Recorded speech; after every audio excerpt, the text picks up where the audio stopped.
2020 match தான் life கடைசி வரைக்கும் அடிச்சு நீ ஆடு மாமு என் மாமு.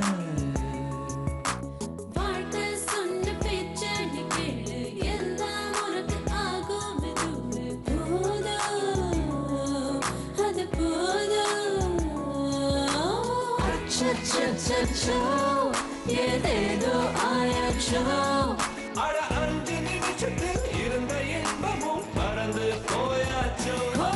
நெஞ்சத்தை கிள்ளாதே அது பாவம் கொள்ளாதே நெஞ்சத்தை கிள்ளாதே அது பாவம் கொள்ளாதே.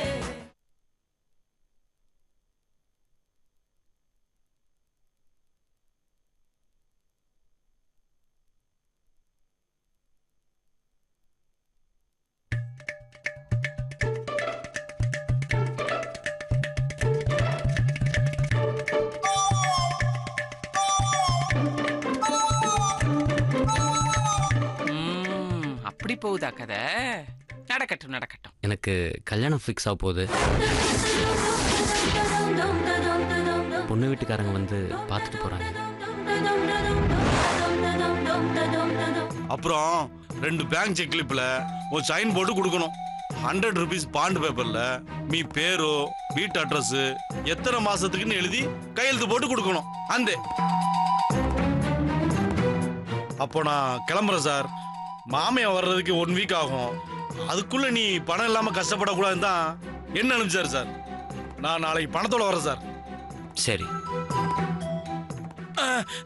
சார் சார் ஒரு இம்பார்ட்டன்ட் மேட்டர் மறந்துட்டேன் சார். உனக்கு யாராவது கேரண்டி சைன் போடணும் சார். யாரோ உன் க்ளோஸ் ஃப்ரெண்ட் இருக்காங்களாமே, அவர் போடு வரல. கேரண்டிக்கு சிவாவை தான் கேட்கணும். அவன் கேள்வி மேலே கேள்வி கேட்டு டார்ச்சர் பண்ணுவானே. சுஜாதாவுக்குன்னு அவங்ககிட்ட சொல்ல முடியாது. அவங்களும் சிவாவுக்கு தெரியக்கூடாதுன்னு சொல்லியிருக்காங்க. என்ன சார் திங்க் பண்ற? அதான் 2 blank செக் கொடுத்து பாண்ட் பேப்பர்லையும் சைன் பண்ணுறேனே. அதுக்கப்புறமா எதுக்கு இன்னொருத்தர்கிட்ட கேரண்டி கேட்கணும்? இந்த விஷயம் யாருக்கும் வெளியில் தெரிய வேணாம்னு நினச்சேன். நான் வேணா இன்வேர் கிட்ட பேசிட்டேன். இல்லை சார், கேரண்டி யாராவது போடாம నేను ஃபைனான்ஸ் பண்ண மாட்டேன் சார். నేను ரொம்ப ஸ்ட்ரிக்ட் சார்.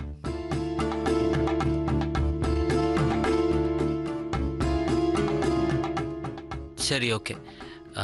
நாளைக்கு பணம் கிடைச்சிரும்ல? 100% சார். கமிட்டட்னா கோவிந்தா கமிட்டட் சார். ஓஸ்தானு சார்.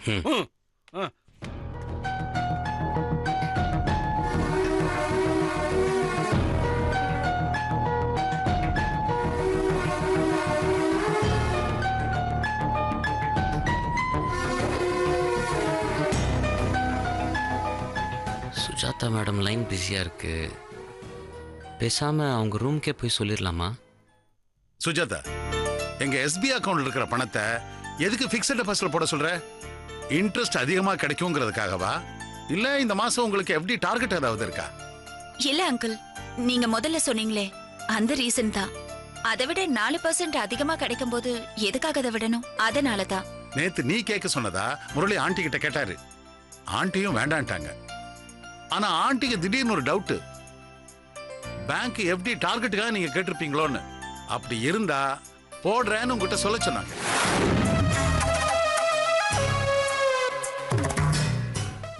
ஒரு நிமிஷம் அங்கிள், மறுபடியும் பண்றேன். மிஸ்டர் ரத்னம்,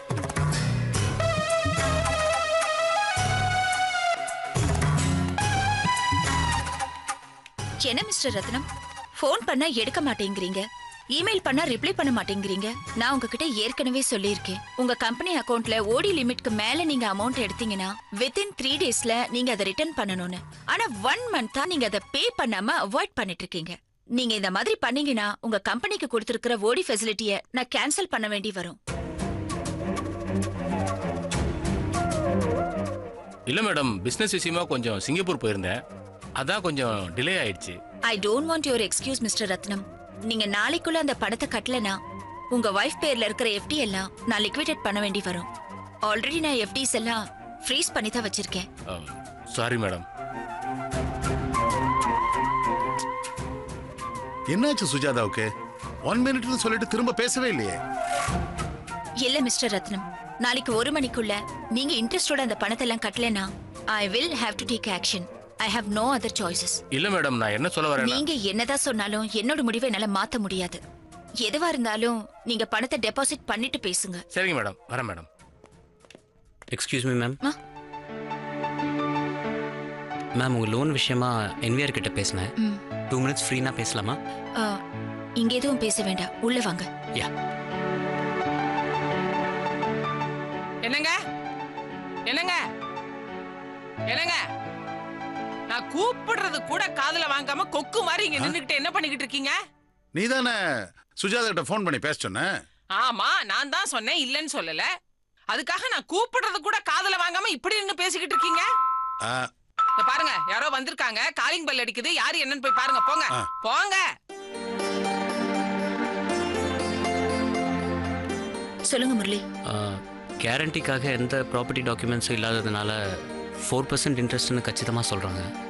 ஆனால் நான் எப்படியோ பேசி போராடி 3% கொண்டு வந்திருக்கேன். 1 லேக் கொடுக்குறப்போ 2 மந்த்ஸ் வட்டியை வந்து முன்னாடியே பிடிச்சிக்கிட்டு கொடுப்பாங்களாம். பேங்க் செக் 2 சைன் பண்ணி கொடுக்க சொன்னாங்க. என் பர்சனல் செக் எழுதி கொடுத்துட்றேன்.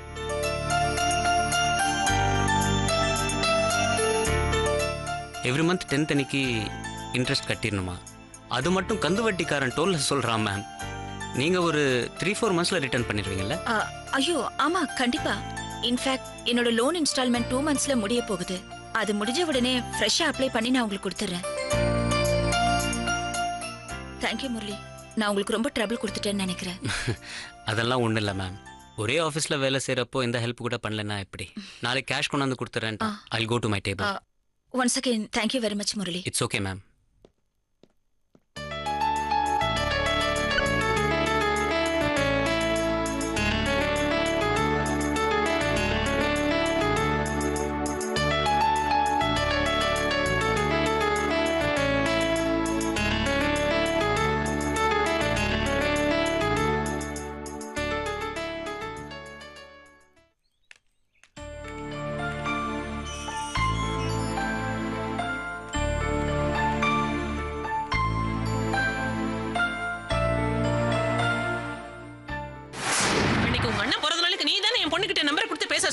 அதனாலதான் என் பொண்ணு பேசுனா. ஆனா உங்க அண்ணன் அன்னைக்கு அந்த அளவுக்கு முகத்துல அடிச்ச மாதிரி என் பொண்ணு கிட்ட பேசியிருக்காரு. அன்னைக்கு என் பொண்ணு அழுதத பார்த்து என் குடும்பமே அப்செட் ஆயிடுச்சு தெரியுமா? ஆரம்பத்துல இருந்தே உங்க அண்ணனுக்கு இதுல துளி கூட இஷ்டம் இல்லைன்னு தெரியுதுமா. அதனால இது விஷயமா இனி என்கிட்ட பேசாதம்மா. தயவு செஞ்சு நீ கிளம்பலாம்.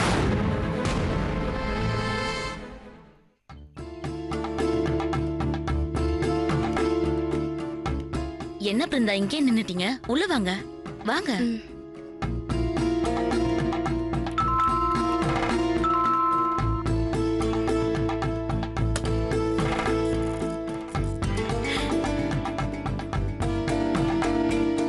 வாங்க வா பிருந்தா, எப்படிமா இருக்க? நல்லா இருக்கு. வா வாங்க வாங்க. என்னங்க, யார் வந்திருக்கான்னு பாருங்க. வாங்க உட்காருங்க. வாங்க வாங்க வாங்க வாங்க. வணக்கங்க. உட்காருங்க உட்காருங்க. வணக்கம். மீனா, ஐயா காபி கொண்டு வந்து கொடுமா. சரிங்க ஐயா.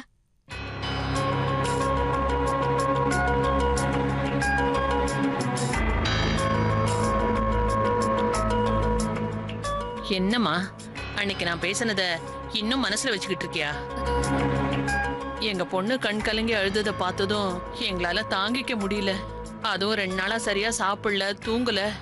ஏன் ரூமை விட்டு கூட வெளியிலேயே வரலன்னா பாத்துக்கேன். சந்தோஷமா நம்ம பொண்ணுக்கு ஒரு வாழ்க்கை அமைய போகுதுன்னு இருந்தவங்களுக்கு இப்படி ஆச்சுன்னா கோவம் தானே வரும். அதனாலதாம்மா அப்படி பேசிட்டேன். நாங்க எந்த விஷயத்தையுமே ஓப்பனா பேசிடுவோம், மனசுல வச்சுக்க மாட்டோம். ஏதாவது தப்பா பேசியிருந்தா மன்னிச்சுக்கம்மா. ஐயோ என்னங்க, பெரியவங்க என்கிட்ட போய் பெரிய பெரிய வார்த்தையெல்லாம் பேசிக்கிட்ட. அன்னைக்கு எங்க அண்ணன் பண்ண தப்புக்கு அவரு சார்பா நான் வாங்கி கட்டிக்கிட்டேன், அவ்வளவுதான். எப்படி எப்படி நல்லதோ கெட்டதோ ஓப்பனா பேசுவீங்களா? வாங்க நிச்சயதார்த்தம் முடியட்டும், வட்டியும் முதலுமா நான் ஓப்பனா பேசுறேன்.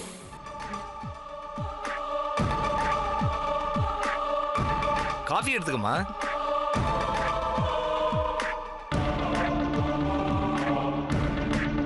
சாப்பிடுங்க.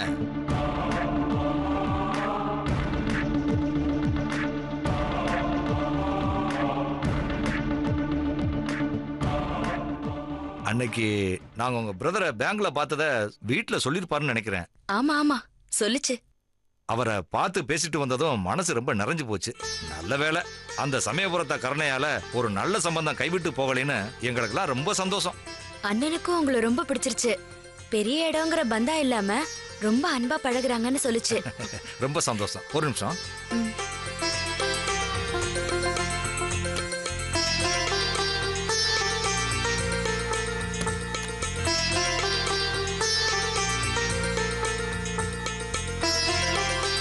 எங்க குடும்ப ஜோசியரு 2 பேர் ஜாதகத்தையும் பார்த்து அதுக்கு நல்லா பொருந்துற முகூர்த்த தேதிகளை குறிச்சு கொடுத்திருக்காரு. இத உங்க அண்ணன்கிட்ட காமிச்சு இதுல எந்த தேதி ஓகேன்னு கேட்டு சொல்லிட்டீங்கன்னா மண்டபத்தை புக் பண்ணிடுவோம். அதே மாதிரி நிச்சயதார்த்தத்துக்கும் தேதிகளை குறிச்சு கொடுத்திருக்காரு. அதையும் மாப்பிள்ளைகிட்ட காட்டி எந்த தேதின்னு சொல்லிட்டாருன்னா ஹோட்டலையும் புக் பண்ணி வச்சிருவோம். இந்தாங்க.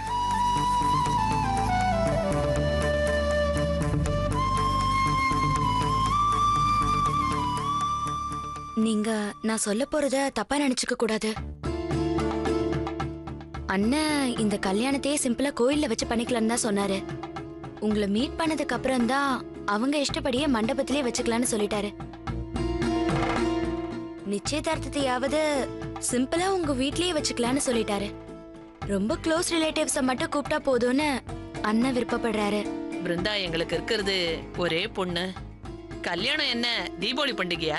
அடுத்த வருஷம் கிராண்டா கொண்டாடலான்னு விடுறதுக்கு என் மக வாழ்க்கையில் நடக்க போற முக்கியமான விஷயம். அத சந்தோஷமா பெரிய அளவுல பண்ணணும்னு ஆசைப்படுறோம். நீ சொன்னா உங்க அண்ணன் தட்ட மாட்டார்னு வித்யா சொன்னா. நீ கொஞ்சம் சொல்லி புரிய வைமா. அப்பதான் எங்க சொந்தக்காரங்களுக்கு மத்தியில எங்களுக்கும் கொஞ்சம் கௌரவமா இருக்கும். நான் என்ன சொன்னாலும் அண்ணன் தட்ட மாட்டாருன்னு இவங்க ஈஸியா சொல்லிட்டாங்க. அடிப்பட்ட எனக்கு தானே தெரியும் தட்டு எப்படி பறக்கும்னு. என்ன பிருந்தா யோசிக்கிற? இல்ல, நானும் இங்க வந்ததுல இருந்து பாத்துட்டு இருக்கேன். சுப்புலட்சுமி கண்ணுல படவே இல்லையே. சந்தோஷமா நடக்க போற விஷயத்த பத்தி பேசிட்டு இருக்கோம். கல்யாண பொண்ணு இல்லனா எப்படி?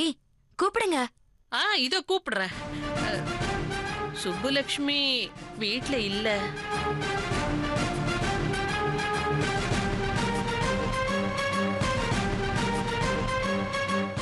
வீட்ல இல்லனா எங்கேயாவது வெளியில போயிருக்காங்களா? நாங்க வரது அவங்களுக்கு தெரியும்ல. என்ன வித்யா, நீங்க சொல்லலையா? அது ஒண்ணும் இல்ல. சுப்புலட்சுமி கோயம்புத்தூர்ல இவ தங்கச்சி வீட்டுக்கு போயிருக்கா. அங்கதான் ஒரு வாரமா இருக்கா. உங்ககிட்ட இத சொல்றதுக்கு எதுக்கு தயங்கணும்?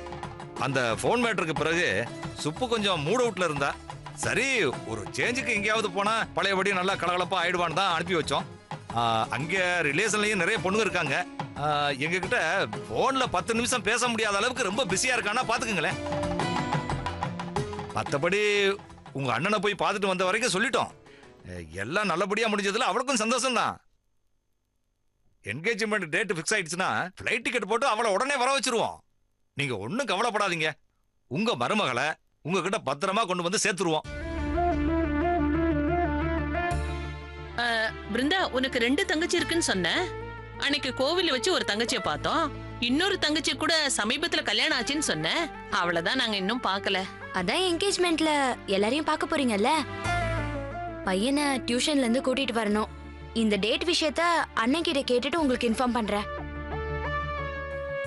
அப்புறம் சுப்பு கிட்ட போன்ல பேசினா நான் உங்களுக்கு ஹலோ சொன்னதா சொல்லுங்க. போலாமா வித்யா? கிளம்பலாம். அப்ப நாங்க கிளம்புறோம். வரோம். ஒரு நிமிஷம்.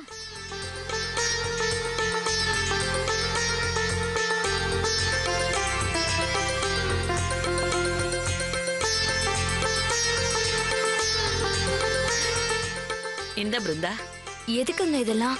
அட நீ வேற. எங்க வீட்டுக்கு வர சுமங்கலி பொண்ணுங்களுக்கு எப்பவும் பூ பழம் குங்குமம் கொடுத்து மரியாதை பண்ணி அனுப்புவோம். அதுவும் நீயும் வித்யாவும் 2 பேரும் இப்ப சந்தோஷமான விஷயத்த பேசிட்டு போறீங்க. அப்ப ஸ்வீட்டையும் சேர்த்து கொடுக்கணும்ல. இந்த வாங்கிக்க.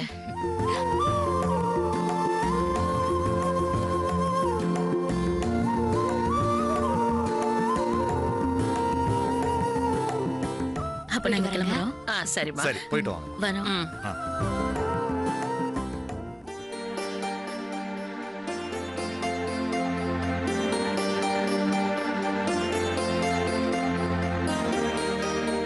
ஆயிடா என்ன அதிசயமா சின்சியரா வேலையை பார்த்துட்டு இருக்க? ஆமாண்டா, இப்ப எனக்கு என்னமோ வேலையே இல்லாத மாதிரி அந்த கடுவும் பூனை இப்ப புதுசா லாக்கர் செக்ஷனே பாத்துக்க சொல்லிருக்கு. புதுசா 20 லாக்கர்ஸ் வந்திருக்குல்ல, அதான் சீனியாரிட்டி படி லிஸ்ட் எடுத்துட்டு இருக்கேன். என்ன ஓ, I பண்றது? see. ஆமா, பேங்க் ஹவர்ஸ்ல பேசவே கூடாதுன்னு சின்சியரா வேலை பார்த்துட்டு இருப்ப. இப்ப கடுவும் பூனை வேற பாத்துக்கிட்டு இருக்கு, நீ இப்படி உட்காந்துட்டு இருக்க கவலையப்படாம. என்ட்ரி போட்டுட்டு இருந்தேன்டா, போர் அடிச்சது. சரி உன்கிட்ட ஒரு 5 நிமிஷம் பேசிட்டு போலாமேன்னு. ஓ மச்சி, காலையிலே சொல்லணும்னு நினைச்சேன்டா, இந்த ஷர்ட்ல செம்ம செக்ஸியா இருக்கடா. அப்படியா சொல்ற? சொல்ல மாட்டேன். மார்னிங் பேங்க் வரும்போது 2-3 பொண்ணுங்க சைட் அடிச்சுட்டே போனாங்க. அப்படியா? தப்பு பண்ணிட்டேன்டா. பேங்க் வேலைக்கு வர்றதுக்கு பதிலா சினிமாவில் நடிக்க போயிருந்தா கார்த்திக் ரேஞ்சுக்கு வந்திருப்பேன். பொழச்சார் கார்த்திக். என்ன சொன்ன? இல்லடா, நீ சொன்னது கரெக்ட். என்ன டேய், என்ன ஓட்டுனது போதும், ஏதோ சொல்லணும்னு நினைக்கிற. ஏன் தயங்குற? சொல்லு. ஏதாவது பிரச்சனையா? என்னன்னு சொல்லு. நீ என் பெஸ்ட் ஃப்ரெண்டு, எத்தனை வருஷம் பழக்கம். நீ சிரிச்சா என்ன அர்த்தம், சைலண்டா இருந்தா என்ன அர்த்தம்னு எனக்கு தெரியாதா?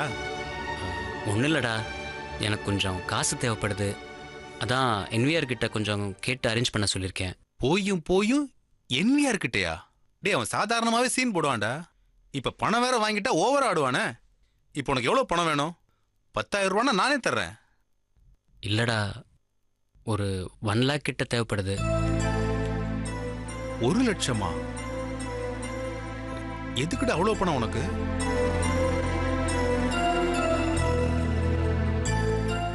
ஏண்டா, சந்தியா கல்யாணம் தான் முடிஞ்சு போச்சே, அதுக்கே ஏகப்பட்ட கடன் வாங்கிட்ட. இப்போ அதுக்கும் மேல தப்பா எடுத்துக்காத, தேவையில்லாம செலவு இழுத்து விட்டுக்காத சொல்லிட்டேன். இல்லடா, கல்யாணத்துக்காக அர்ஜென்ட்டா 1 லேக் தேவைப்பட்டுச்சு. அவங்க எமர்ஜென்சின்னு ₹1 இன்ட்ரெஸ்ட் கூட வாங்காம கொடுத்தாங்க. இப்போ அவங்களுக்கு ஒரு எமர்ஜென்சி, திருப்பி கொடுக்கலன்னா நல்லா இருக்காதுல்ல.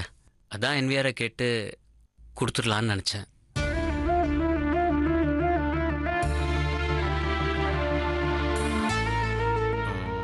சரி, நீ இவ்வளவு சொல்றதுனால ஓகே. ஆனா அவங்கிட்ட ஸ்ட்ரிக்டா வார்ன் பண்ணி வை, இல்ல ஊர் முழுக்க மைக்கே இல்லாம தண்டோரா போட்டுரும். ஆமா இல்லடா, அவன்கிட்ட ஆல்ரெடி சொல்லிட்டேன். இந்த பணம் அவன் வெளியாளுங்க கிட்ட தான் வாங்கி தரான். அவங்க எனக்கு இந்த பணம் கொடுக்கறதுக்கு யாராவது கேரண்டி சைன் பண்ணணும்னு சொல்றாங்க. அதான் உன்கிட்ட கேட்கலான்னு. நீ உன் மனசுல என்னதான்டா நினைச்சிட்டு இருக்க? ஆஃப்டர் ஆல் ஒரு கேரண்டி கையெழுத்து போட கேட்கவா இவ்வளவு தயங்குற? டேய், அசிங்கப்படுத்துறியாடா? நீ சொன்னா என்ன வேணாலும் பண்ணுவேன்டா, ஒரு கையெழுத்து போட மாட்டேனா? இதான் நீ என்ன புரிஞ்சுக்கிட்ட லட்சணமா? போடா. டேய், தப்பா எடுத்துக்காதடா. என்னதான் க்ளோஸ் ஃப்ரெண்ட்ஸா இருந்தாலும் பணம் விஷயம் இல்லையா? உனக்கு தான் என்னை பத்தி தெரியுமே. சிஸ்டர்ஸ் கிட்ட எனக்கு ஏதாவது வேணும்னு கேட்கறதுக்கு கூட சங்கடப்படுவேன்னு. டேய், ஒரு பேப்பர் என்னடா, உனக்காக 100 பேப்பர்ல கூட கையெழுத்து போட்டு தருவேன். 2 பேப்பரை தவிர. அது என்ன 2 பேப்பர்? ஒன்னு என் டைவர்ஸ் பேப்பரு, இன்னொன்னு பேங்க் ரெசிக்னேஷன் பேப்பரு. ஒருத்தி ஏமாந்து என்கிட்ட வாழ்க்கையை கொடுத்துட்டா, இன்னொன்னு பேங்க் தெரியாதனமா எனக்கு வேலையை கொடுத்துருச்சுப்பா. சரி, நான் என் டெஸ்க்குக்கு போறேன். என்விஆர் மச்சான் நாளைக்கு தான் அமௌண்ட் தரேன்னு சொல்லியிருக்கான். ஆமா, என்விஆர் அவங்க பெரியம்மாக்கு உடம்பு சரியில்லைன்னு ஊருக்கு போயிருக்கானாமே. ஆமா, அவன் இல்லாம பேங்கே ரொம்ப நிம்மதியா இருக்குப்பா. ஒரு நிமிஷம் முரளி, என் முகத்தை பார்த்து சொல்லு, இந்த பணம் எந்த காரணத்தை கொண்டும் காவியாவுக்காக இல்லைல்ல? இல்லடா, உன்கிட்ட நான் போய் சொல்லுவேனா? நிச்சயமா இது காவியாக்கு இல்லை. உன்னை நான் நம்புறேன். ஆனா ஒரு விஷயம், நீ வேணா திரும்ப ஏமாற தயாரா இருக்கலாம், அதுக்கு துணை போக நான் தயாரா இல்ல. முரளி, உனக்கு பொண்ணுங்களை பத்தி தெரியாது, அவங்க கிட்ட ஜாக்கிரதையா இருக்கணுமா. ஏன்டா இப்படி ஓவர் ரியாக்ட் பண்ற? என்ன நம்புறியா? கொஞ்சம் தயவு செஞ்சு வேணா உன் மேல சத்தியம் பண்ற.